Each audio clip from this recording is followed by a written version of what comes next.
Hello everyone, welcome back to my channel. तो इस video में हम स्टार्ट करने वाले हैं न्यू सेमेस्टर की new book that is for English का फोर्थ सेमेस्टर।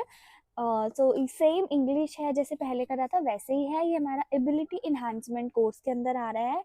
हमारे 50 मार्क्स का एग्जाम होने वाला है जिसमें 30 की थ्योरी होगी, 15 के आपके प्रैक्टिकल होंगे एंड 5 आपकी इंटरनल असेसमेंट होगी। एंड पिछली बार हमारा कुछ ब्लफ हो गया था बीच में, इस बार वो ब्लफ भी नहीं आएगा। यस, सो इसमें भी 4 यूनिट्स है। हमारे जैसे हमने पिछले सेमेस्टर में करा है, listening, speaking, reading, writing, vocabulary, same इसमें भी वही है। पर पिछली बार क्या था, नेचर थी, ग्रोथ थी, ये सब था। पर इसमें हमारा क्राइटेरिया अलग है। इसमें नेटवर्क है, क्राइम एंड प्रोग्रेस है।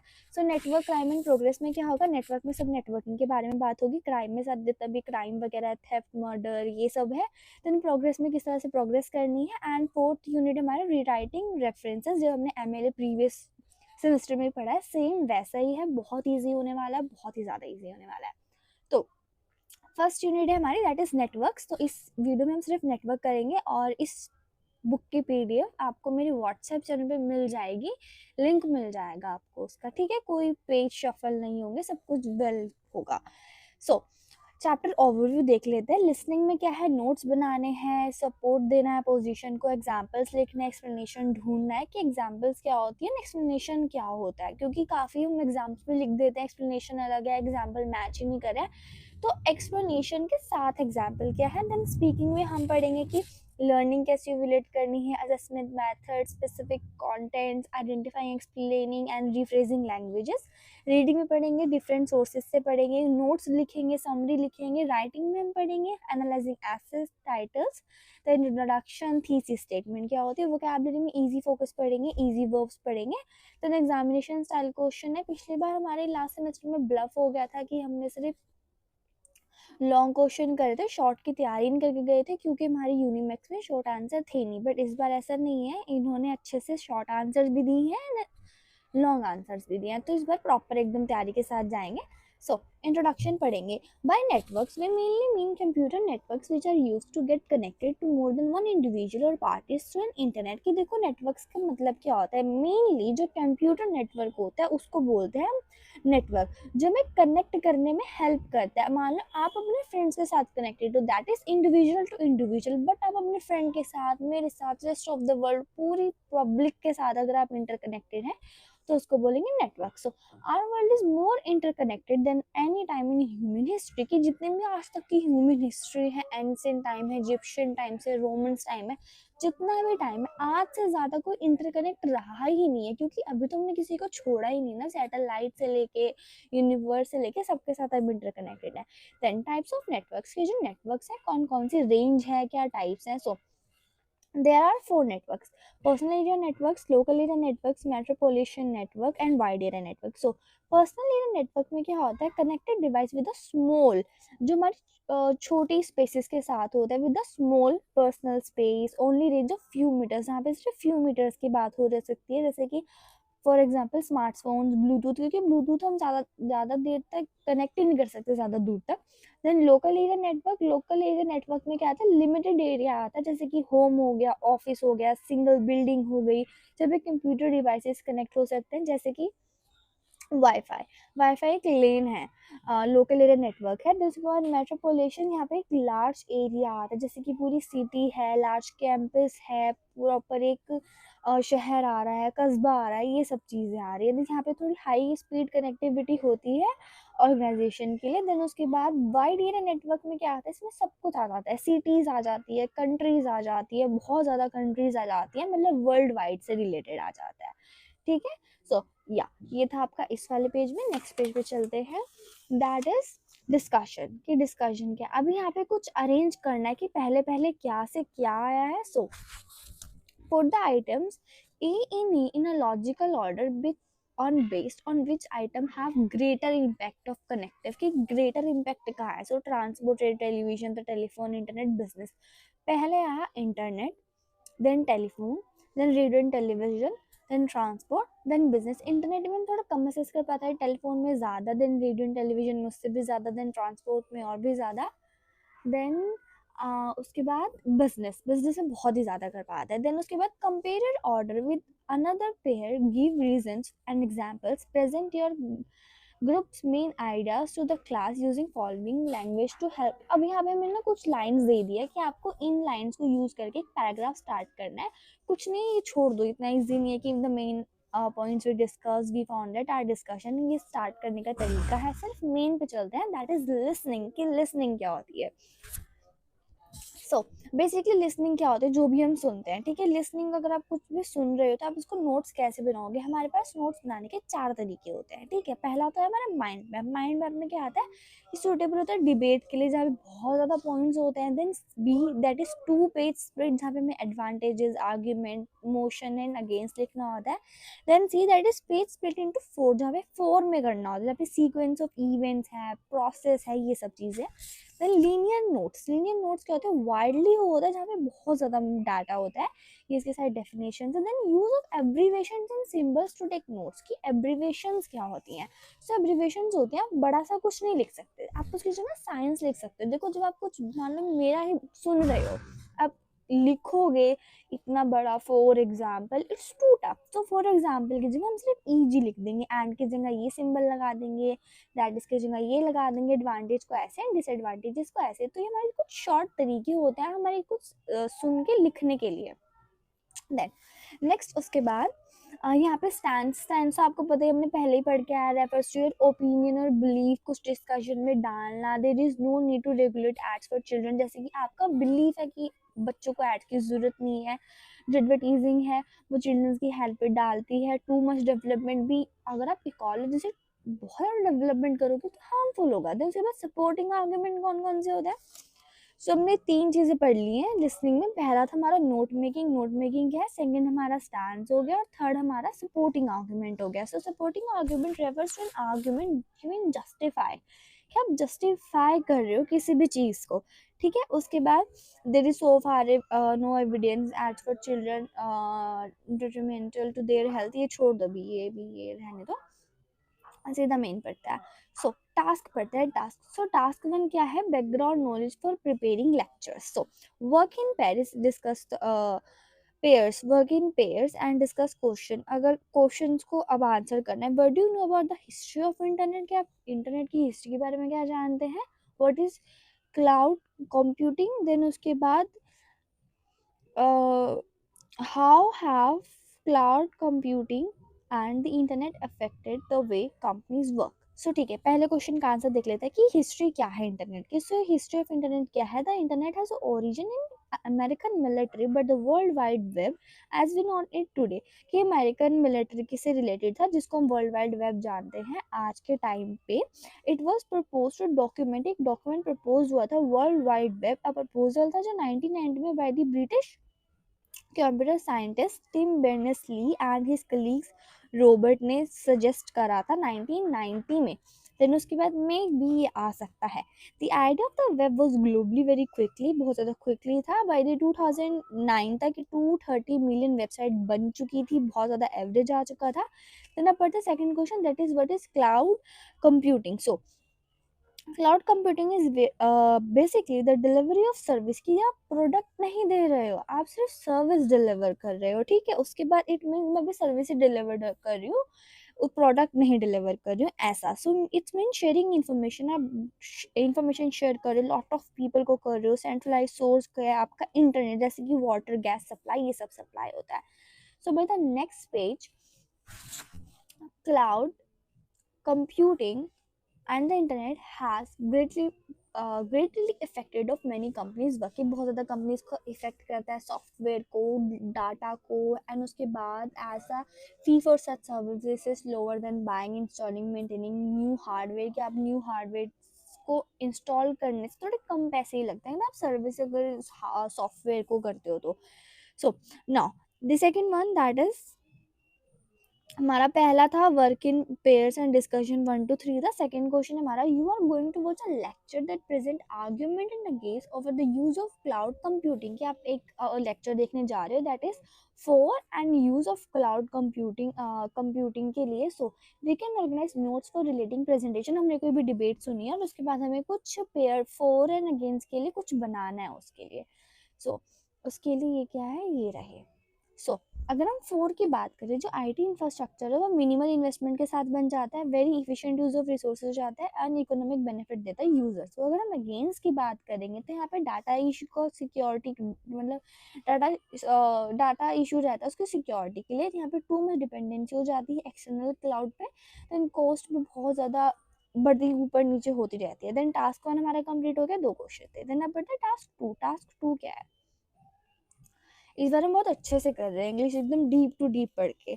सो वीडियो थोड़ी लेंथी हो जाएगी, सो डोंट माइंड इट, ठीक है, क्योंकि थोड़ा इंपॉर्टेंट है, इंग्लिश है यार ये। फिर उसके बाद use of symbols and abbreviations in taking notes, कि हम सिंबल्स एब्रीवेशंस क्या है। देखो एब्रीवेशंस होती हैं जब भी कुछ लिखा होता है, सिंबल्स होते हैं जब साइंस होते हैं। देखो एब्रीवेशंस क्या है, example and that is info etc, advantages and disadvantages। and abbreviations क्या है, सॉरी सिंबल्स क्या है हमारे, हैशटैग जहाँ पे नंबर्स आता है, is equal to and number of times, then up and down, then arrow कितना है, ठीक है। उसके बाद match the following next page पे है। मैच द फॉलोइंग कुछ नहीं, जब भी हमने पीछे पढ़ा है वही आएगा इसमें, सिंपल ये सब। एग्जाम इनको अब्रिविएशंस को याद कर लो, ठीक है, अच्छे से। देन उसके बाद थर्ड क्वेश्चन है नेक्स्ट हमारा, that is use the symbols and abbreviation in first to make notes of the sentence to, कि हमें कुछ abbreviation से symbols लगाने हैं। example for instance, the advantages of cloud computing services provide is that they control and monitor communication and data at will, कि कर सकते हैं। तो अभी for instance की जगह आप ये लगाओगे, advantages की जगह ये लगा दोगे, उसके बाद क्लाउड कंपाउंडिंग की कंप्यूटिंग की जगह ये लगा दोगे, फिर बस ये एग्जाम्पल है, कुछ नहीं है। देन उसके बाद सेम इसके दो सेम एस प्रैक्टिसेस हैं, ये भी आप कर लेना, ये इसको छोड़ देते हैं अभी हम। सो ये QR कोड है, इसको सब स्कैन कर लेना, मैं PDF डालूंगी उससे भी स्कैन कर सकते हो। अगर यहाँ से स्क्रीनशॉट लेके स्कैन हो रहा है तो यहाँ से भी स्कैन कर सकते हो, ठीक है। इसको स्कैन कर लेना, सुन लेना। लिसनिंग की है तो लिसनिंग में सुनने की है, सुनना है आपको बस, तो आपको ये सुनना पड़ेगा। अगर नहीं सुन पा रहे हो तो कोई बात नहीं, हम लिखने में तो कवर कर ही रहे हैं। सो यहाँ पे कुछ नहीं, यहाँ पे क्लाउड कंप्यूटिंग के बारे में बात करा हुआ है कि इसकी हिस्ट्री क्या थी, कि कहाँ से आया था, हाइपर टेक्स्ट क्या था, किसने बनाया ये। तो हम इसको टेक्सचुअल है, सुनेंगे नहीं, हम सीधा आंसर्स करेंगे इसके, क्योंकि आंसर्स में सब कुछ लिखा होगा। So now completely notes using the symbols, कि देखो कुछ सिंबल्स दिए हुए हैं, अभी इसको कंप्लीट करना है। So yes, that is this. Cloud compounding is equal, computing क्या है, is equal to biggest creator of wealth, history है। देन उसके बाद ग्रोथ ऑफ वेब, टास्क 3 पढ़ते हैं। एंड यहाँ पे भी यही लिखा है कि क्लाउड कंप्यूटिंग क्या है, कि यहाँ पे एक्सपेंड हुआ था, एडवांटेजेस, वर्ल्ड को ग्रोथ वाइब मिल गई है, पोटेंशियल मिल गया है डिबेट्स का। देन साइबर क्राइम पता लग गया, साइबर स्पेस पता लग गया हमें इसके लिए। देन उसके बाद कंप्यूटर होना ज़रूरी है, एडिशनल कैपेसिटी है। द सेकंड एडवांटेजेस होता है कि हम कनेक्ट रह सकते हैं हार्डवेयर सॉफ्टवेयर को जब मिलते हैं। देन सर्विसेज मिलती है, प्रोडक्ट नहीं मिलता है। देन क्लियर एडवांटेज ऑफ है कि आपको एक इफिशिएंट यूज़ ऑफ रिसोर्सेज हो जाता है, जैसे कि डिपेंडेंसी बच जाती है, how busy you are, greener रहता है सब कुछ, एंड सॉर्टेड रहता है। एंड फिर उसके बाद लास्ट में क्या लिखा है, अनदर डिसएडवांटेजेस क्या है, कि सिक्योरिटी इशू रहता है हमारा। देन उसके बाद टू डिपेंडेंट बन जाते हैं हम। देन उसके बाद कुछ आंसर्स भी हैं, यस।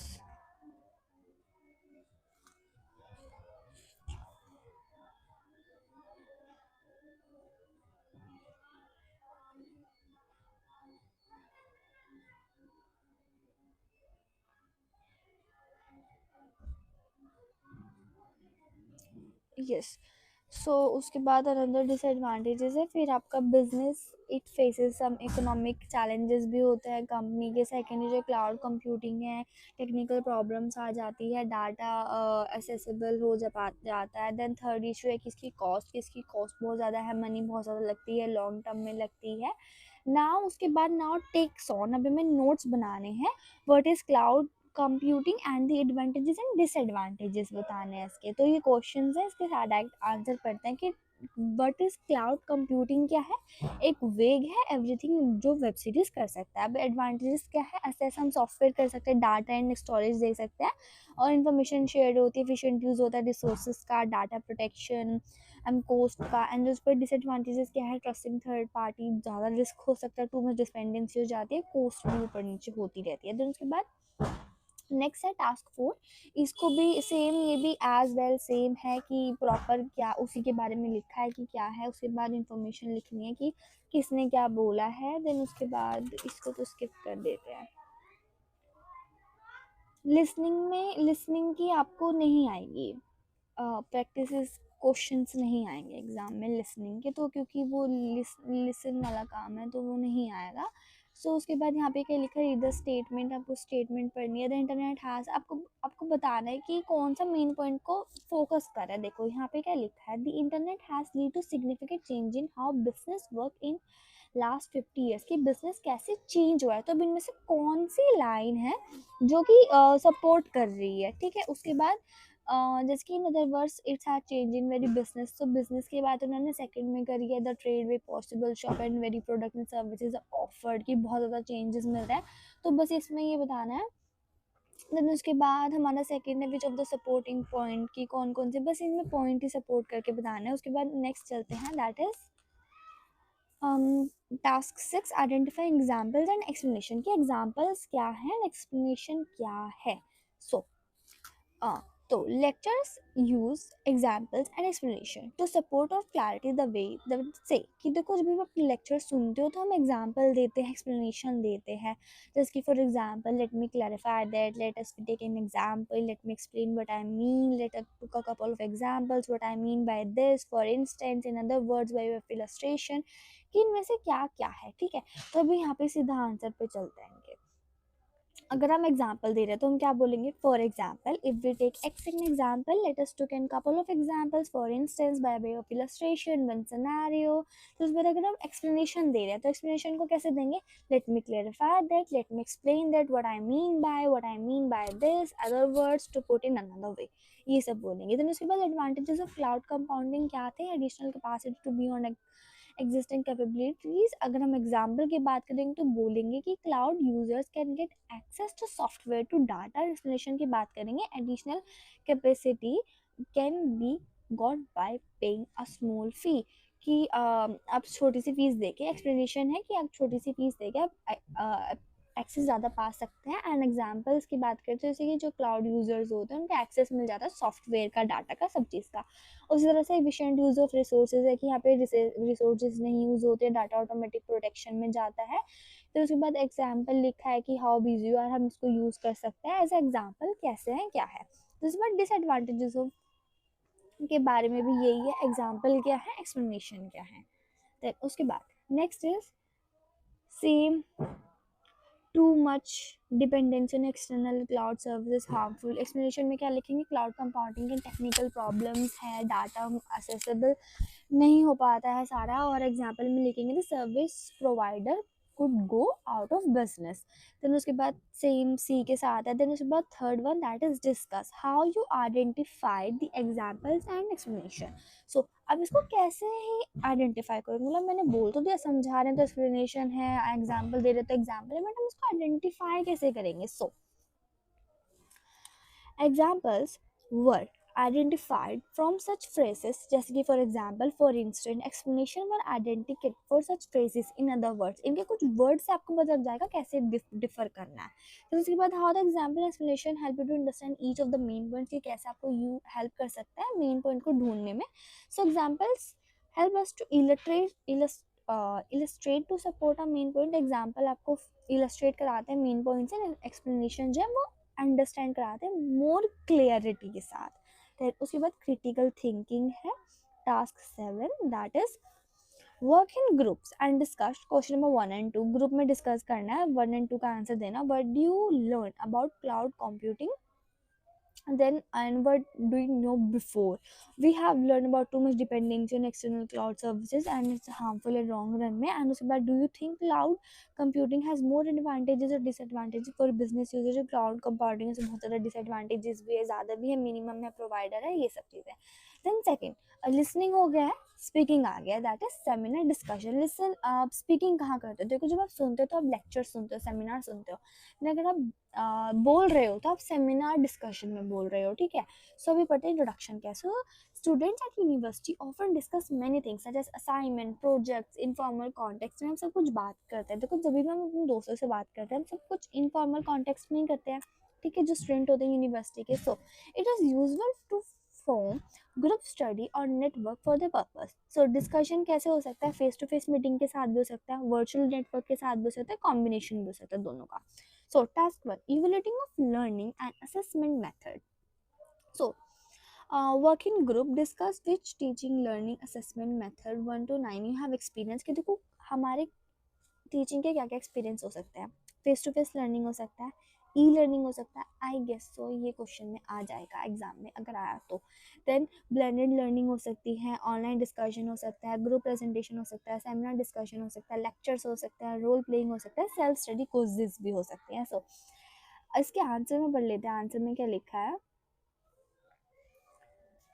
यस, 10 on 10 आएगा ये क्वेश्चन, मुझे ऐसा लग रहा है। दीज 9 मेथड्स ऑफ टीचिंग, जो मेथड्स है, 9 मेथड्स है टीचिंग के, लर्निंग के, असेसमेंट के, बहुत ज़्यादा इंपॉर्टेंट है। इनके खुद के ही अलग अलग फॉर्मेट है, खुद का अलग एक मतलब होता है। वी हैव मोस्टली एक्सपीरियंस, हमें ज़्यादातर कौन सा मिला है? फेस टू फेस लर्निंग का, क्योंकि स्कूल जा रहे हैं, कॉलेजेस जा रहे हैं, लेक्चर अटेंड कर रहे हैं, सेमिनार अटेंड कर रहे हैं। ई लर्निंग भी हमें मिली है कोविड के डेज में, देखो मैंने एग्जाम्पल दिया, लिखा भी है, कोविड डेज में हमें मिलते हैं, जहाँ पे एक से ज़्यादा टीचर्स हमें प्रेजेंटेशन के साथ ऐसे पढ़ाती थी। सो यहाँ पे कुछ मीनिंग्स लिखी हैं इनके, फेस टू फेस लर्निंग क्या होती है। So is a teaching learning way है जहाँ पे डायरेक्ट फिजिकल इंटरेक्शन हो जाता है टीचर के साथ, जहाँ पे टीचर पढ़ाती है। देन ई लर्निंग में क्या होता है? इलेक्ट्रॉनिकली हम डिलीवर करते हैं by the internet and by the digital tool, जो ज़्यादा फ्लेक्सिबल होता है, सेल्फ प्लेस्ड होता है, ऑनलाइन हो सकता है, कोर्सेज, वीडियोस एक्सेट्रा।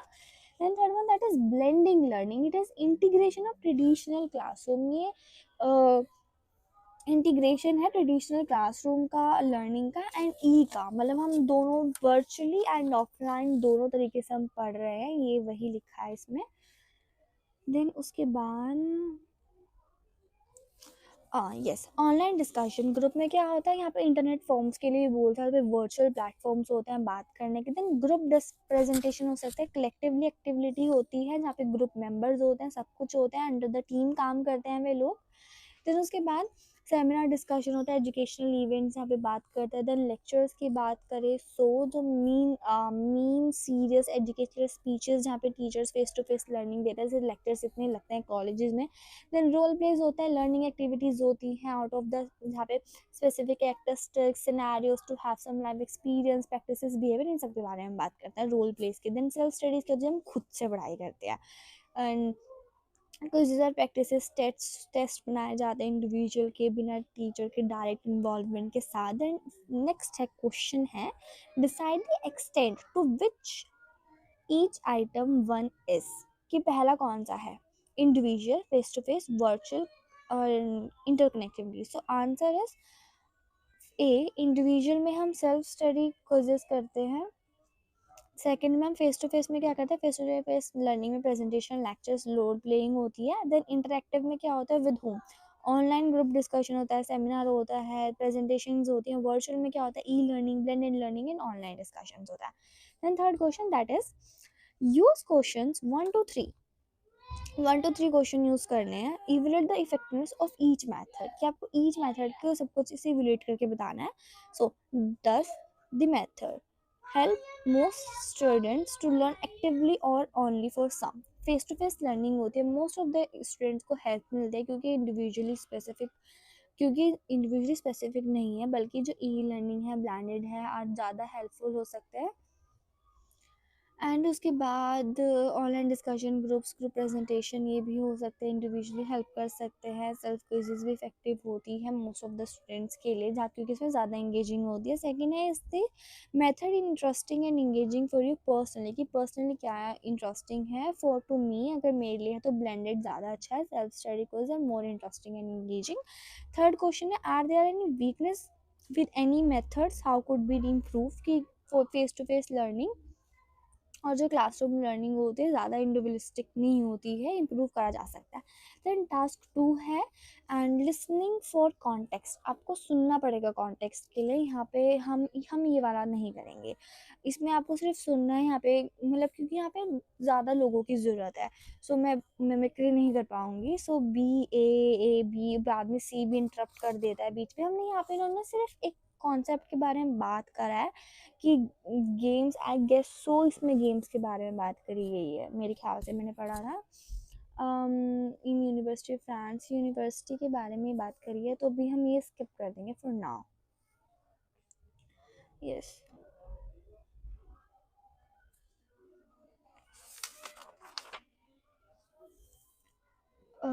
एक बार इसके क्वेश्चंस देख लेते हैं। Selected listening task, then teaching how, I think so ये हम छोड़ देते हैं। ये छोड़ना ही सही है, ये आएगा भी नहीं वैसे। यस, एकेडमिक लैंग्वेज कर देते हैं। So in explaining and rephrasing speaker often use the following expression to make their meaning clear. तो किसी को अगर हम एक्सप्लेन कर रहे हैं, रिफ्रेज कर रहे हैं, मतलब किसी और का बोला हुआ हम बोल रहे हैं, तो उसको जो स्पीकर होते हैं वो कैसे क्लियर करते हैं। सो अगर एक्सप्लेनिंग कर रहे हैं, अगर आप मतलब एक्सप्लेन कर मतलब आपने इसमें इन्फॉर्मेशन दे रहे हो, तो हम बोलेंगे but I mean you know about the information और learning of assessment, so that I mean obviously are assignments and assessment well. Basically what is mean is that we have to take responsibilities। and अगर आप rephrase कर रहे हो saying the same thing in different words, आप same चीज़ को different words में बोलने वाले हो, so हम बोलेंगे what I mean was basically we have got work together and study together। मतलब अगर आपको ज़्यादा क्लैरिफाई करके बोलना है किसी इंसान को, तो हम ऐसे यूज़ करके बोल सकते हैं। So by the next page same वही है। उसके बाद टास्क 5 है एक्सप्लेनिंग द रीफ्रेजिंग लैंग्वेज, की रीफ्रेज करना है, जैसे कि come some of the word speaker stress are come verb. ये बार ये पढ़ लेना बस कि कम वर्ब है, मेंट वर्ब है, वर्क वर्ब है, सब वर्ब है, ट्रू एडजेक्टिव है, यूनिवर्सिटी नाउन है, फ्रांस नाउन है, कॉम्पिटिटिव एडजेक्टिव है। ये चीज़ पढ़ लेना बस एक बार ही। एंड नेक्स्ट है think of the method concept you're familiar from your area of study, explain it partner using expression academic language. ये छोड़ देते हैं अभी के लिए। टास्क 6 है preparing for and take part of seminar discussion, work in progress, work in group, discuss how you set up the study network to help you improve your EAP skills, enhancement ability। then maybe I guess so यही होगा। and skill language for guidelines 1 and 2 before the discussion we main ideas, discussion से पहले हमें main idea पे जाना चाहिए। फिर during the discussion में following types का ध्यान रखना चाहिए कि the type of network, aims, benefit, group कैसे काम करता है, रोल्स एंड रिस्पॉन्सिबिलिटीज़ क्या है, चैलेंजेस क्या क्या फेस करने वाले हैं हम। देन उसके बाद take turn to explain your decisions to the class, make each point in guidelines to included after presentation. की अभी आंसर्स देखते हैं इनके क्या है। A study network group would be set up with the aim of prepare a topic, कि आपको कोई टॉपिक पे बात करनी है। In other word to make network functions. ये छोड़ देते हैं अभी, इतना कंफ्यूजिंग सा हो रहा है ये ना। उसी जो असेसमेंट छोड़िए ना, उसी से रिलेटेड है ये, वो इतनी इंपॉर्टेंट नहीं है, तो भी इसको स्किप कर दे रहे हैं, बहुत इंपॉर्टेंट आने वाला है आगे भी। सो टास्क 7 है क्रिटिकल थिंकिंग है।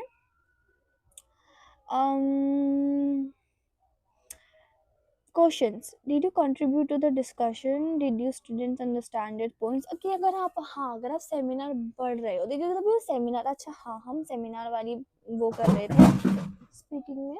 सो जो सेमिनार होता है वो बोलते हैं, तो सेमिनार के लिए आपको क्या सोचना चाहिए कि आपके जो डिड यू कंट्रीब्यूट डिस्कशन, कि आपको कंट्रीब्यूट रहा है डिस्कशन में, आपके स्टूडेंट्स को समझ में आया कि नहीं आया, उन्होंने लिसन करा है, रिस्पॉन्ड करा है कि नहीं करा है, वो आपके डिस्कशन से हैप्पी है कि नहीं है। ठीक है, उसके बाद ये कुछ आंसर्स हैं, इनको छोड़ देते हैं। देन उसके बाद रीडिंग, नेक्स्ट है रीडिंग, की रीडिंग क्या होती है। सो उसके बाद text books and other sources for reading are quite important in writing assignments. So जो टेक्स्ट बुक्स होती है और जो सोर्सेज होते हैं इंपॉर्टेंट होते हैं अगर हम असाइनमेंट्स करनी होती है, प्रेजेंटेशन बनानी होती है। जो टेक्स्ट बुक्स होती है बहुत ज़्यादा इंफॉर्मेटिव होती हैं, रिलायबल होती है सोर्स ऑफ रीडिंग का। Then while using text books and other sources of reading, it is also important to evaluate the how useful and complete reliable they are. कि अगर आप कभी भी कुछ चीज़ कैसे देख रहे हो, लिख रहे हो, तो आप मेक श्योर करो कि वो इम्पॉर्टेंट है एंड इवेल्यूएट करो उसको कि वो यूज़फुल है, कंप्लीट है, रिलायबल है कि नहीं है। देन टास्क 1 क्रिटिकल थिंकिंग है, इवेल्यूएटिंग डिफरेंट सोर्सेज।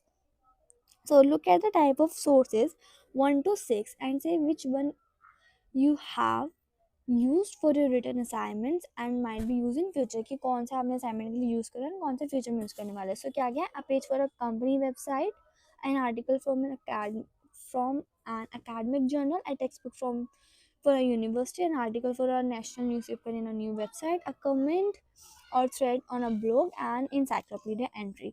तो उसके बाद added your few further sources you might use, कि कौन कौन सा आपने खुद से भी यूज़ करा है वो भी बता सकते हैं. देन सेकेंड है, थर्ड है work in groups and discuss question number 1 to 4, कि ग्रुप में डिस्कशन करना है 1 to 4 question. So which source you mostly like to be accurate and reliable, कि आप कौन सा आपको एक्यूरेट लगता है, आपने कौन सा सोर्स मोस्ट करंटली यूज़ करा है, कौन सा आप ऑफर करते हैं जब आपको डेप्थ और कवरेज में पढ़ना पड़ता है, कॉम्प्रिहेंसिव और डिटेल में पढ़ सकते हैं, और कौन सा मोस्ट फैक्चुअली पढ़ते हैं जहाँ पे फैक्ट्स हो रेदर देन ओपिनियन और इंटरप्शन के बिना. तो उसके बाद फोर्थ है हमारा, look at the essay title and select source from one that you could be using essay. कि अब टाइटल क्या है, the more traditional sources of information such as textbooks are less relevant to the student today, the news resources such as blog discuss. कि देखो यहाँ पे एक title दिया हुआ है कि आप इसके लिए कौन सा सोर्स ज़्यादा पढ़ना पाओगे. तो जो टाइटल है वो क्या है कि जो ट्रेडिशनल सोर्सेज हैं उससे ज़्यादा आजकल के बच्चे क्या इंपॉर्टेंट समझ रहे हैं, ब्लॉग्स इन्फॉर्मेशन के लिए. ठीक है, अब आंसर चेक कर लेते हैं.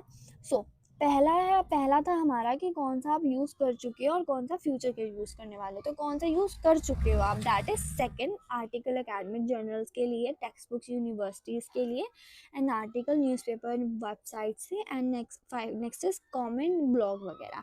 एंड कौन सा फिर फ्यूचर पर्पज़ के लिए पढ़ने वाले, फर्स्ट दैट इज कंपनीज की वेबसाइट, फिफ्थ आपका comment and blog, and six आपका इंसाइक्लोपीडिया एंट्री. ठीक है, उसके बाद सेकंड क्वेश्चन क्या था आपका, कौन सा फ्यूचर में यूज़ करने वाले हो, जो रीडिंग सोर्सेज मैगजीन्स मैन्यूल्स आने वाले हैं वो यूज़ होने वाले हैं. देन उसके बाद अपने भी बता सकते हो अगर आपको एक्यूरेट पढ़ना है तो टेक्स्ट बुक से पढ़ोगे रिटन बाय द एक्सपर्ट, जो कि एक्सपर्ट की बहुत इंपॉर्टेंट चीज़ें हैं यार अवेयरनेस की, तो इसको थोड़ा बहुत अच्छे से पढ़ना. ठीक है, देखो कौन सी सोर्स आप ज़्यादा एक्यूरेट एंड रिलायबली पढ़ रहे हो, तो यहाँ पे टेक्स्ट बुक है जो कि एक्सपर्ट्स के थ्रू होती है फास्ट. देन उसके बाद नेक्स्ट इज मोस्ट करंट, आपने कौन सा पढ़ा था, कोई भी आर्टिकल ले लो न्यूज़पेपर नेशनल का कहीं से वेबसाइट से.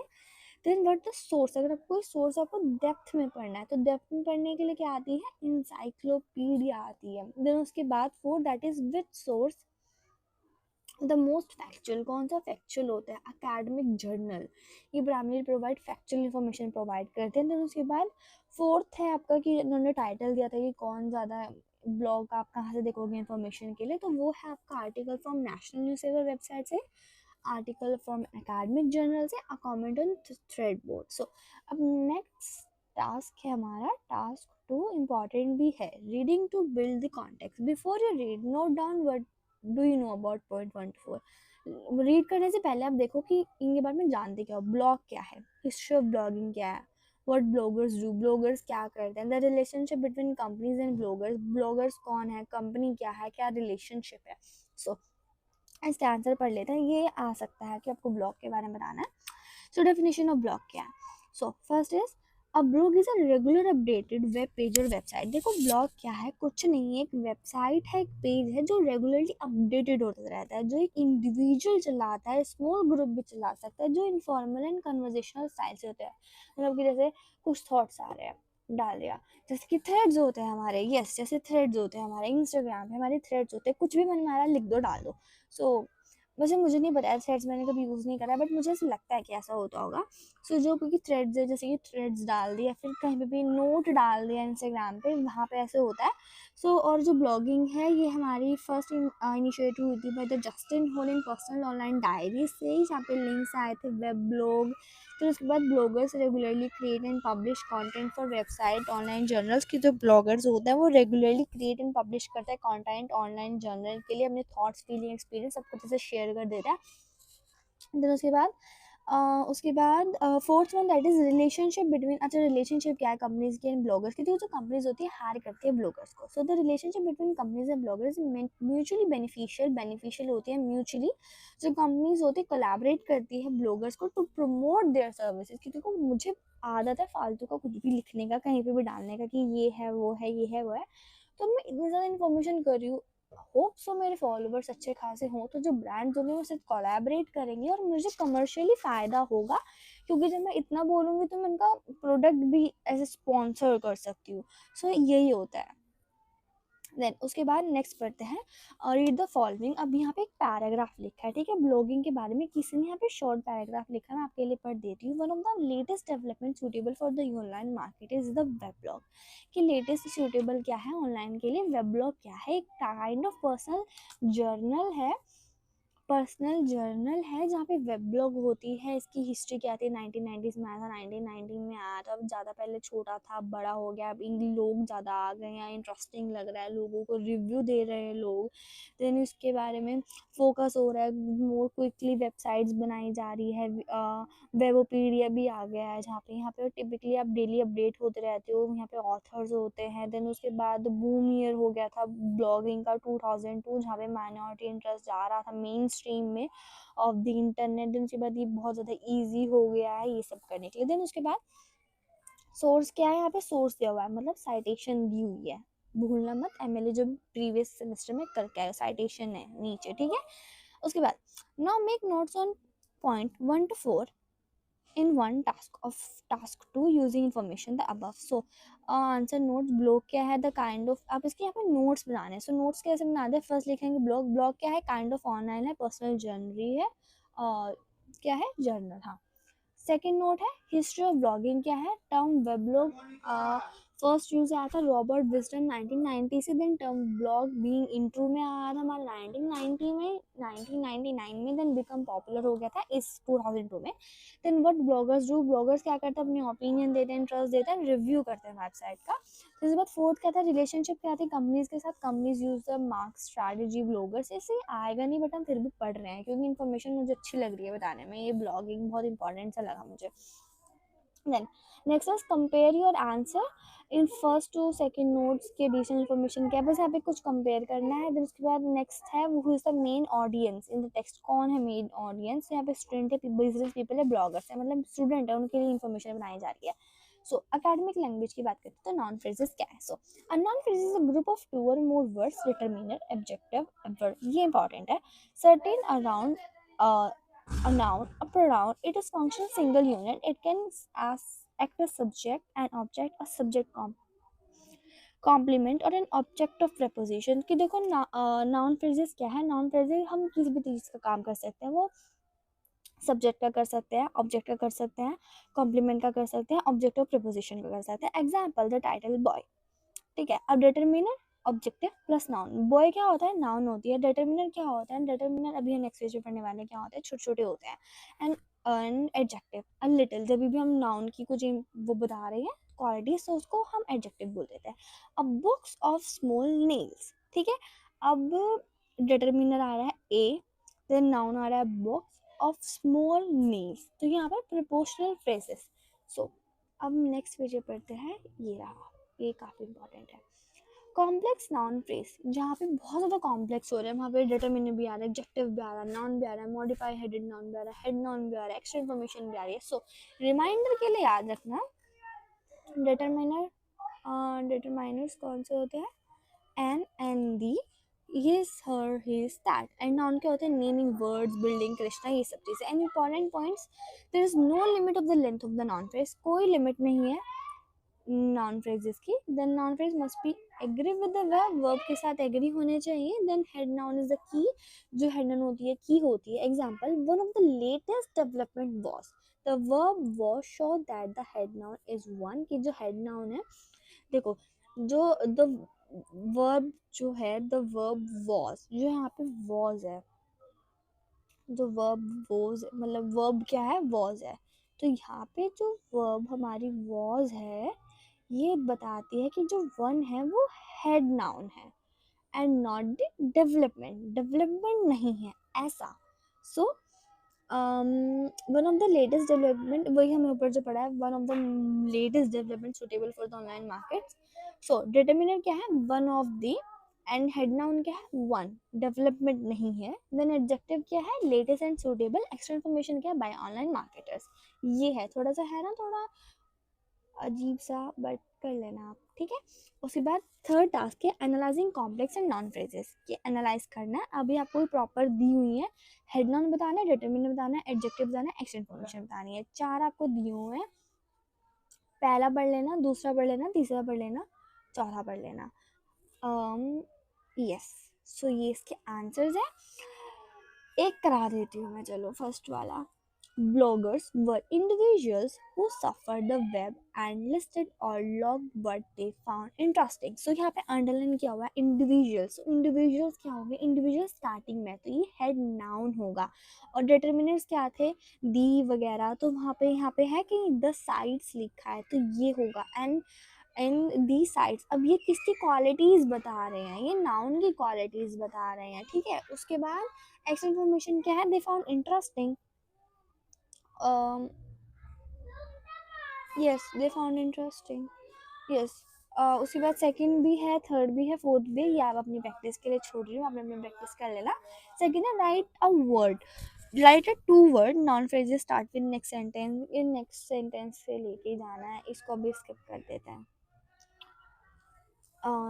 नेक्स्ट टास्क करते हैं. Task 4 that is taking notes on detail information. Notes बनाना है डिटेल इन्फॉर्मेशन से लेके. सो यहाँ पे कुछ देखो, पैराग्राफ लिखा है प्रॉपर. फर्स्ट है as with the web content in general, e marketing as new settlers of the content of any organization. Blog consider carefully होता है, मेन प्रॉब्लम होती है ऑर्गेनाइजेशन की. देन सेकंड है जो ब्लॉग्स है वो इजी टू स्टार्ट होता है बट मेंटेन करना डिफिकल्ट होता है, राइटिंग करेंटली डिफिकल्ट हो जाता है. देन फोर्थ है कि पैशन के साथ लिखना भी होता है. देन उसके बाद attitude to simply press release होना चाहिए, कॉम्प्रिहेंसिव स्ट्रैटेजी होनी चाहिए वहाँ पे, चीप ओपिनियन नहीं होना चाहिए, कमर्शियल ऑर्गेनाइजेशन के लिए होना चाहिए. मतलब प्रॉपर ऐसे लिखा है कि एक्सपेंस होता है ये बहुत ज़्यादा, कि वेबसाइट के लिए जाना पड़ता है. देन हमारा सेकंड पैराग्राफ है जहाँ पे 12 लाइन कोट हो रही है कि जो बुलेटिन बोर्ड्स पे लिखा होता है, जो ब्लॉगर्स हैं इंथुसिस्टिक होने चाहिए, ये सब चीज़ें होनी चाहिए. देन उसके बाद यहाँ पे सोर्स भी लिखा है. सो प्रॉपर पढ़ लिया आपने, और आपने पढ़ा भी होगा, मतलब प्रॉपर लाइन काट के दिए इन्होंने हमें. So which of the solving from 1 to 5 are discuss, ठीक है. अब तो कंटेंट ऑफ ब्लॉग क्या है, एडवाइस की कैसे लिखे जाते हैं, कोर्स रिलेटिंग टू ब्लॉग्स. तो उसके बाद advantages and disadvantages technical of bloggers. Which of the following item are 1 to 5 are discuss. कि देखो 1 to 5 में, मतलब इनमें से कौन सी 1 to 5 में ये चीज़ें डिस्कस करी गई हैं. सो 1 to 5 में क्या लेते हैं, कंटेंट के बारे में तो बताया ही बताया है, ठीक है. उसके बाद 2 and 4 के बारे में कंटेंट बताया हुआ है. देन उसके बाद हमें एडवाइस की ब्लॉग कैसे लिखते हैं वो हमें 6th लाइन में बताया हुआ है. मतलब ऐसे प्रॉपर इसको, मतलब प्रॉपर इलाबोरेट करना है. देन उसके बाद आंसर है item 1 to 4 are discussed. Yes. तो हमारे क्या था, which of the 4 items are discuss. 1 to 5 में कौन कौन सी चीज़ें डिस्कस करी हुई है. सो 1 to 5 में हमारा सिर्फ क्या डिस्कस करा गया है, कंटेंट, और कैसे लिखते हैं वो भी, कॉस्ट कितनी आती है, एडवांटेजेस डिसएडवांटेजेस, जो टेक्निकल इन्फॉर्मेशन है वो लास्ट में लिखी गई है. सो सेकंड क्वेश्चन है that is in paragraph 1 of text 2 the main points of the blogs are easy to start और डिफिकल्ट होता है मेंटेन करना, वे प्रॉब्लम्स के बारे में बताया हुआ है. सो भी यहाँ पे 1 to 11 से लेके कुछ लिखना है. So the content of blog can be problem, topic sentence है, and blogs are easy to start, hard to main. यहाँ पे problems blogs में आएंगे. then blogs जो expensive है, एक explanation है. then 6, 7, 8 ये कुछ ऐसे सही है कि वैसे ये आएगा नहीं, बट अभी अभी हम छोड़ देते हैं, इतना इंपॉर्टेंट नहीं. बस यहाँ पे बताना है कि फर्स्ट टू इस लाइन में क्या आया, सेंटेंस 2 to 4 में क्या क्या यूज़ हुआ है, जो प्रॉब्लम है. देन जैसे कि थर्ड है, थर्ड में क्या आएगा, writing currently is are difficult and time consuming. तो ये भी हमारी प्रॉब्लम ही आ रही है. यस, प्रॉब्लम आ रही है. देन उसके बाद बस ऐसे ही बताना है. उसके बाद यहाँ पे आंसर्स हैं, ये आपके आंसर्स हैं सारे. देन उसके बाद नेक्स्ट है using notes to write a summary. अब यहाँ पे हमें नोट दे दिया है, अब हमें यहाँ पे समरी लिखनी है, ठीक है। अब यहाँ पे समरी क्या है, पढ़ लेते हैं। जो कंटेंट होता है, जो वेब कंटेंट होता है, जर्नल होता है, ईमेल मार्केटिंग होता है, न्यूज़ सेटलर्स होता है, जो कंटेंट होता है, ब्लॉग होता है, केयरफुली लिखा जाता है, मेन प्रॉब्लम्स लिखी होती हैं। ब्लॉग में इजी टू स्टार्ट है, हार्ड टू मेंटेन है, इलनेस है, हॉलीडेज, हमें बैकअप रखना पड़ता है, वेबसाइट काम नहीं करती है कभी कभी। तो सेम वही है हमारी, नीचे साइटेशन दी हुई है। Now look at the summary of sentence 1 to 6। अभी 1 to 6 के बारे में जितनी भी समरी है वो यहाँ पे लिख दी है इन्होंने in their context of blogging, कि इसने पहले पहले भी समरी में कभी भी हम लिखते हैं तो साइटेशन सबसे पहले लिखते हैं, याद रखना साइटेशन सबसे ज़्यादा पहले लिखी जाती है। तो सेकंड है that is use your notes from the table 4.2 to complete the summary. अब हमें इसका समरी कंप्लीट करनी है, सॉल्यूशन, प्रॉब्लम्स एंड एवोल्यूशन सब कुछ, कि यहाँ पे अब समरी, अब इसको कैसे लिखोगे, सॉल्यूशन देना है। तो maintaining and writing appropriate content for commercial work is difficult. कि सॉल्यूशन में क्या है, पहले क्या प्रॉब्लम बता दी, जो अब यहाँ पे सॉल्यूशन देना है कि जो ब्लॉग है मस्ट बी पैशन और एटीट्यूड के साथ लिखा जाना चाहिए। देन उसके बाद explanation, being a permanent job bloggers expensive। Then उसके बाद in some cases outsourcing a best solution दे दिया उन्होंने। देन उसके बाद explanation as marketing budget cover as cost as blog represent companies must be part of managerial process के बारे में ये सब चीज़ें। देन उसके बाद थर्ड थर्ड वन है that is take notes on the main point explanation paragraph 2। अब हमें नोट्स बनाने हैं। सो नोट्स क्या है, ब्लॉग्स जो हैं वो सोर्सेज बाय इन्फॉर्म ई मार्केटर से बनाए जाते हैं। देन उसके बाद ब्लॉगर्स है यूजुअली पैशनेट होने चाहिए। User notes right a summary. अब हमें समरी लिखनी है, स्टेटमेंट वही है कि अभी रीड द फॉलोइंग टेक्स्ट, अभी फॉलोइंग टेक्स्ट रीड करना है कि लेटेस्ट डेवलपमेंट, वेब ब्लॉग क्या है, विकिपीडिया क्या है, ब्लॉगर्स क्या है, जो ओपिनियन क्या होते हैं उनके। देन उसके बाद हमारे पास सेकंड भी पैराग्राफ दिया हुआ है, इसको भी रीड करना है। हम ये प्रैक्टिस के टाइम पे करेंगे, अभी नहीं करते हैं। तो ये कुछ क्वेश्चन है, नोट्स बनाना है वर्क इन प्रोग्रेस की। अभी यहाँ पे दिया हुआ है, जैसे कि यहाँ पे टाइटल का एग्जाम्पल दिया हुआ है, work in groups, identify information text one and which could be use the answer is title. अच्छा, इनमें से ये किसका टाइटल जाएगा उस पर ये बताना है। देन उसके बाद कुछ क्वेश्चन ही हैं। देन उसके बाद क्रिटिकल थिंकिंग पढ़ते हैं, 7th पढ़ते हैं, सीधा ही ज़्यादा इंपॉर्टेंट है।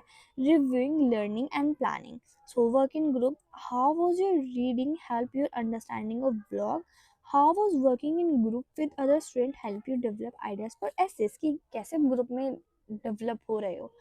देन उसके बाद if you are going to write an essay, अगर आपको ऐसे लिखना तो आपका नेक्स्ट स्टेप क्या होगा, रीडिंग का। देन रिकॉर्ड्स करना है। So blogs are great source of information. जो ब्लॉग्स होते हैं वो ग्रेट सोर्स ऑफ इन्फॉर्मेशन के लिए हो सकता है। यहाँ पे डाइवर्स व्यू पॉइंट्स हो सकते हैं, ये हमारी हेल्प करता है अंडरस्टैंडिंग में डाइवर्स पर्सपेक्टिव, क्योंकि आप ग्रुप में पढ़ रहे हो तो डाइवर्स पर्सपेक्टिव आ रहा है, आपका क्लासिफिकेशन आ रहे हैं, एक्सप्लेनेशन आ रहे हैं, सब कुछ आ रहा है। The next step would be consulting the source of reading का सोर्स, नोट्स बनाना, जनरेटिंग, ऑर्गेनाइजिंग स्टेप्स करना, फर्स्ट ड्राफ्ट निकालना। The sources can be recorded as name of the author, name of the book, publisher, year, date, ऐसे ऐसे बनाते हैं notes जब आप साइटेशन लिख रहे होते हो।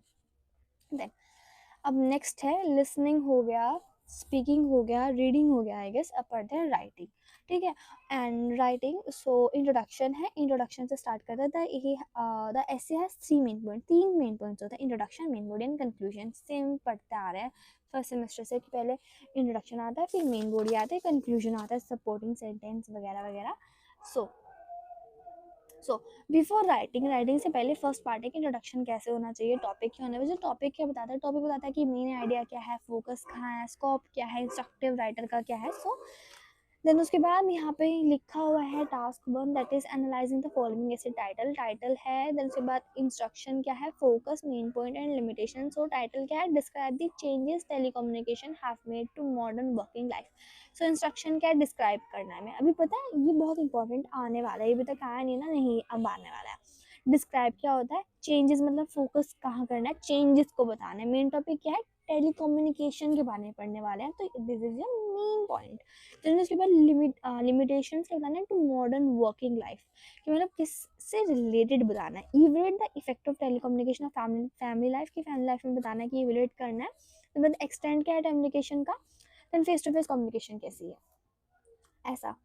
सो पहला है हमारा इवोल्यूट करना है telecommunication of family life, instructive, evolute, focus, effects, main point क्या है टेलीकम्युनिकेशन, लिमिटेशंस क्या है जो, देन उसके बाद what to what extent has telecommunication enhance company productivity, कौन कौन से एक्सटेंट तक वो कंपनी की प्रोडक्टिविटी को इनहांस कर सकती है, फोकस कर सकते हैं to what extent, main topic क्या है टेलीकम्युनिकेशन इनहांस, लिमिटेशंस क्या है कंपनी प्रोडक्टिविटी।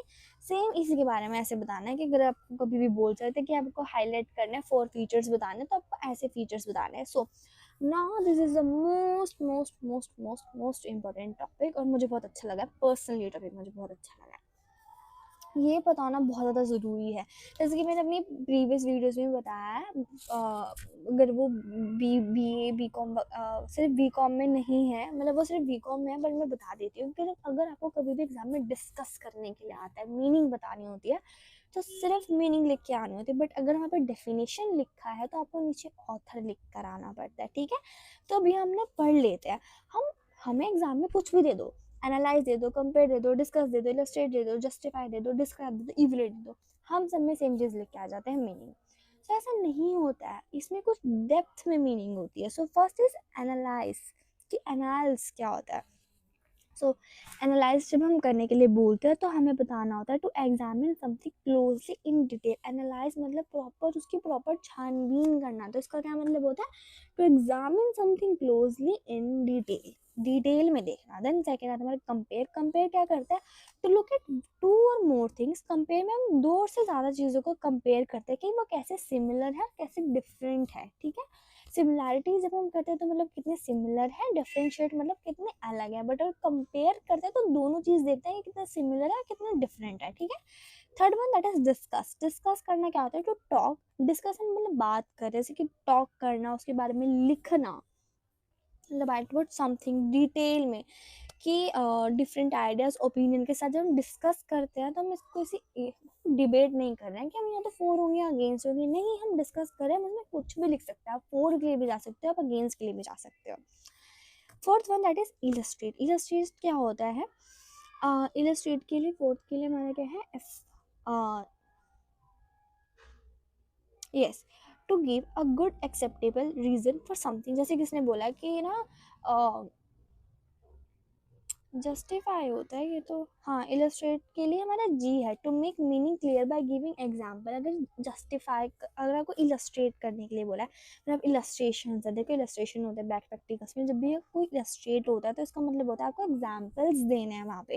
तो अगर जस्टिफाई है, जस्टिफाई मतलब अगर आप खुद को जस्टिफाई करने के लिए बोला तो आप गुड एक्सेप्टेबल रीजन दोगे जस्टिफाई होने के।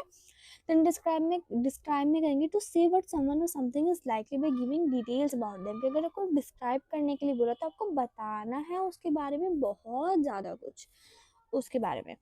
देन उसके बाद इवेलेट, इवेलेट का क्या होता है to think about positive and negative, जब आपको बोलते हैं ना क्रिटिकली थिंकिंग करना है, इवेलेट करना है, तो मतलब आपको पॉजिटिव एंड नेगेटिव एस्पेक्ट देखना है किसी भी समथिंग के, तो उसके बारे में ओपिनियंस देना है।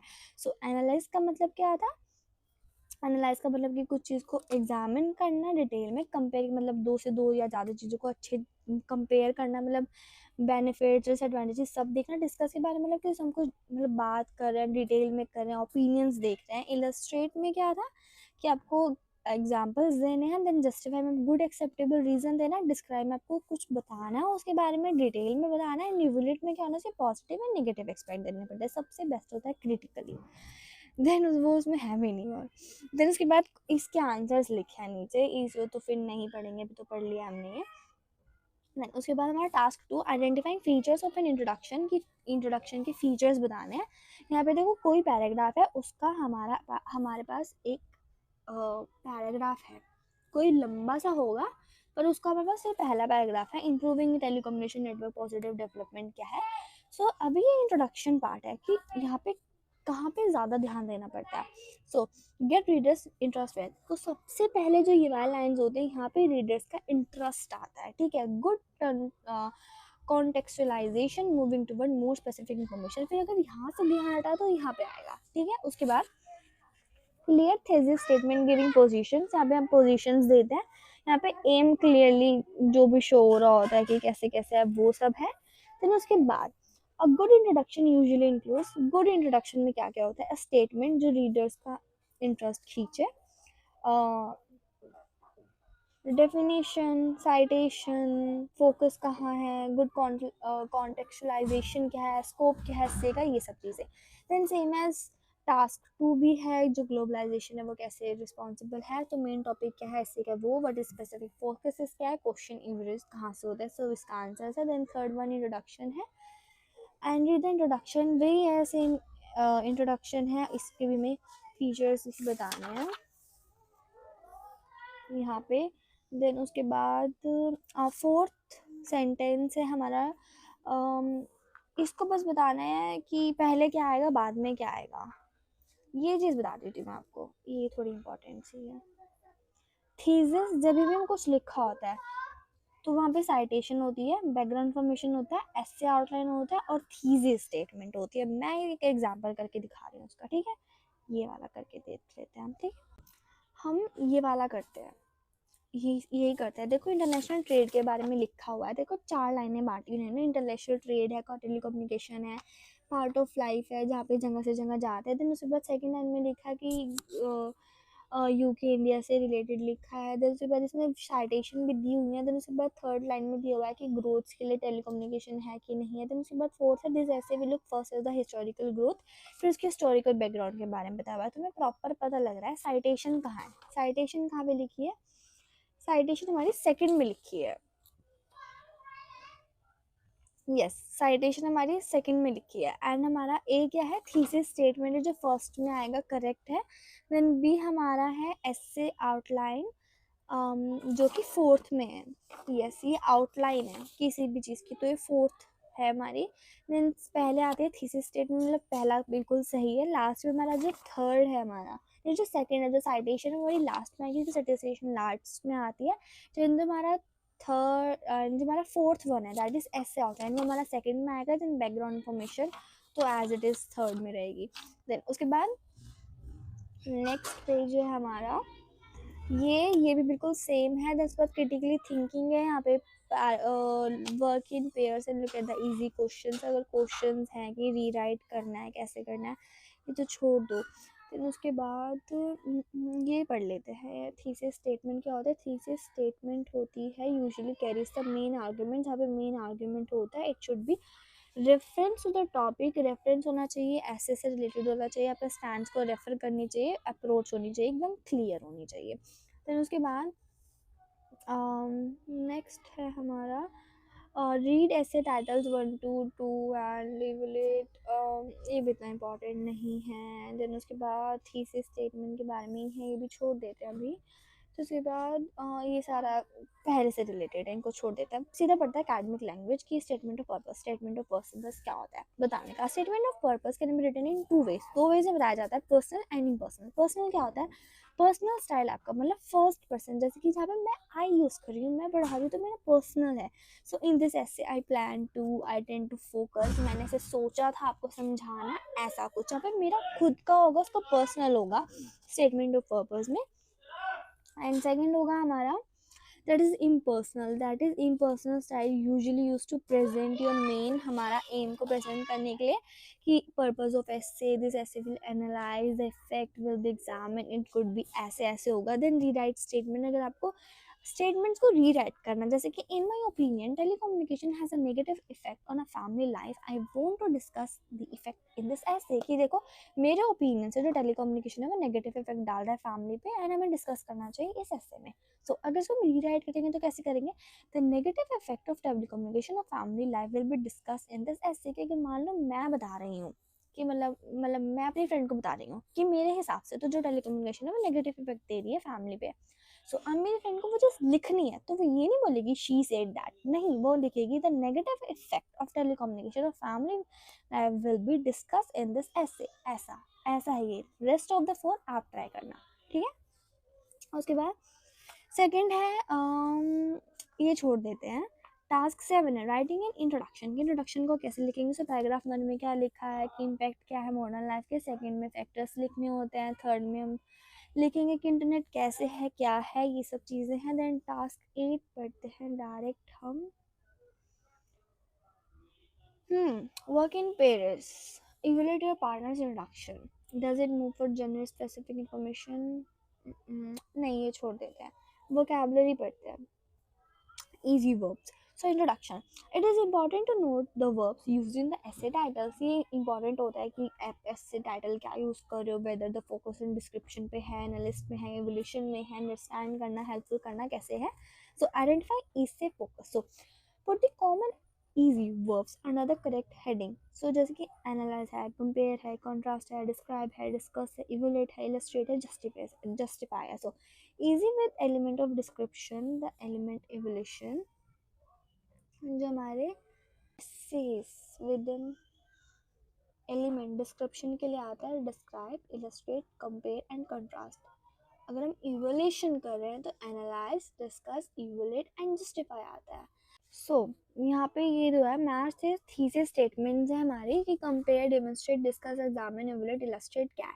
सो अगर हम पहला देखें तो पहला क्या है, this essay will first address the benefits of government funding primary education and then consider the situation regarding education. तो यहाँ पे हम एग्जामिन कर रहे हैं जब हम कोई चीज़ चेक करते हैं तो ठीक है. सेकेंड है that is this essay will show the functions and process of photosynthesis. ये डिमोन्स्ट्रेट होगा जब हम कुछ बता रहे हैं. Then third one that is this essay will you can detail the two of main theories of economic growth. यहाँ पे टू थ्योरीज की बात आ रही है तो यहाँ पे हम मतलब कंपेयर कर रहे हैं, दो चीज़ों की बात आ रही है. तो fourth one that is this essay will argue the internet has the greatest impact on the modern world by giving examples. जब यहाँ पे एग्जाम्पल्स दे रहे हैं तो हम यहाँ पे इलस्ट्रेट कर रहे हैं. देन उसके बाद फिफ्थ है this essay will explain the four explain कर रहे हैं तो हम डिस्क्राइब कर रहे हैं. Then six one that is this essay will just the success of the recent government environmental policies कि अगर हम जज कर रहे हैं तो हम इवेलेट कर रहे हैं. So yes and match the two ऐसे वर्ब्स इंट्रोडक्शन में है. देन डिस्कस में क्या है, प्लान में क्या है, ये छोड़ देते हैं अभी हम. हाँ. देन उसके बाद वर्ब्स यूज़ करने, विलेट, डिस्क्राइब, जस्टिफाई, इस पे ना बहुत अच्छे से बहुत फोकस के साथ पढ़ना. ठीक है, ये जो भी हमने पढ़ा है डिस्कस वाला है बहुत इंपॉर्टेंट लग रहा है मुझे. तो उसके बाद एग्जामिनेशन स्टाइल क्वेश्चन है, ये हम प्रैक्टिस के टाइम पे करें क्योंकि वीडियो बहुत लंबी हो रही है. यस, ये हम प्रैक्टिस के टाइम पे करते हैं. एग्जामिनेशन शॉर्ट क्वेश्चन है वही है कि एग्जाम्पल्स क्या होते हैं, अगर एग्जाम्पल्स देने हैं तो कैसे देने हैं, देन डिटर्मिनर क्या है, देन उसके बाद नेक्स्ट पेज पे है कि नाउन क्या है. फिर उसके बाद असाइनमेंट्स वाले क्वेश्चन है कि वही आपको फीचर्स दे दिए, आपको वो बनानी है, पैराग्राफ बनाना है, फीचर से पैराग्राफ, फीचर से पैराग्राफ, पैराग्राफ से फीचर्स, ये सब चीज़ें. ये हम जो एग्जामिनेशन स्टाइल क्वेश्चंस है ये हम अभी नेक्स्ट वीडियो में करेंगे. सो यार that's for today's video, your unit number 1 that is network. See you next video. Until the next video, take care. जिसे चैनल सब्सक्राइब नहीं करा है वो कर दीजिए एंड पीडीएफ के लिए आपको चैनल ज्वाइन करना पड़ेगा. सो सी यू नेक्स्ट वीडियो.